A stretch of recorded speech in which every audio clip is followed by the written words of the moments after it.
আবারও আসলাম পাবলিক ফাংশনে। এটা হচ্ছে বুড়িচং আরাকের পোল। আমি কি কথা বলতে চাই আপনারা একটু শোনেন।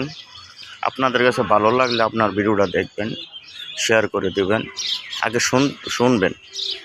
আমার মনে হয় এই আরাকের পোল থেকে আপনার পশ্চিম বাজার দিক দিয়া আপনার টানা ব্রিজ পর্যন্ত আমি এমপি সাহেবকে বলবো।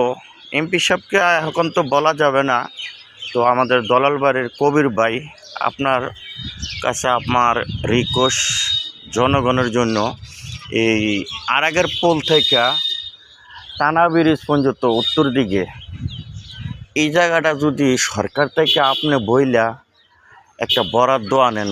বরাদ্দটা হইছে নিচের দিকে গর্ত হবে 10 ফুট, আর পাশে 7 ফুট বা 6 ফুট এটা স্ল্যাব দিয়া আপনার আরাকের পোল থেকে আপনার হইল ওই যে টানা ব্রিজ, যেটা আমাদের মুচিবাড়ি পার হইয়া যে পোলটা, এটার উত্তর দিকে যে টানা ব্রিজ আমরা যেটা বলি লোয়ার ব্রিজ ছিল, ওইখান পর্যন্ত যদি আমরা এটা যদি সরকার থেকে বরাদ্দ আনি, তাইলে যদি 10 ফুট গভীর আর পাশে হইল আপনার 6 ফুট বা 7 ফুট ঢালাই করে যদি করা হয়, তাইলে আমার মনে হয় সবচেয়ে উত্তম, সবচেয়ে বুড়িচংয়ের বাসী সকলে আমরা জন্য ভালো হবে।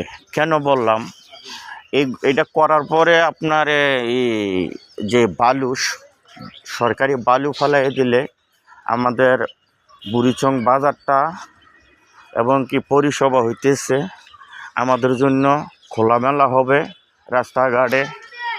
হ্যাঁ, এই যে দেখেন কি পরিস্থিতি। আপনি কাকে ডাক দিবেন, আপনি যারে ডাক দিবেন কেউ আপনাদের কথা শুনবে না। আমরা তো সকলে মুসলমান, আমাদের ভিতরে মনের ভিতরে ভালোবাসা নাই তো, ঠিক আছে?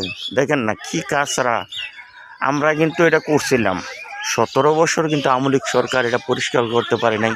কত সাপ, কত কিছু, এগুলার ভিতর দিয়ে আমি নিজে হানিফ বসার 6 দিন ধরে কিন্তু এটা পরিষ্কার করছি।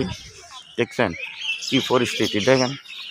আমি দেখেছি সবচেয়ে ভালো হবে এইডে, আমি যেটা পরিকল্পনা আমি বললাম সবচেয়ে ভালো হবে এইডে। কিন্তু আমাদের এমপি সাহেব কিন্তু আসছিল গত পরশু দিন, কিন্তু ফেসবুকে অনেক আমার ভাইয়েরা ভাইরাল করে দিছে। তো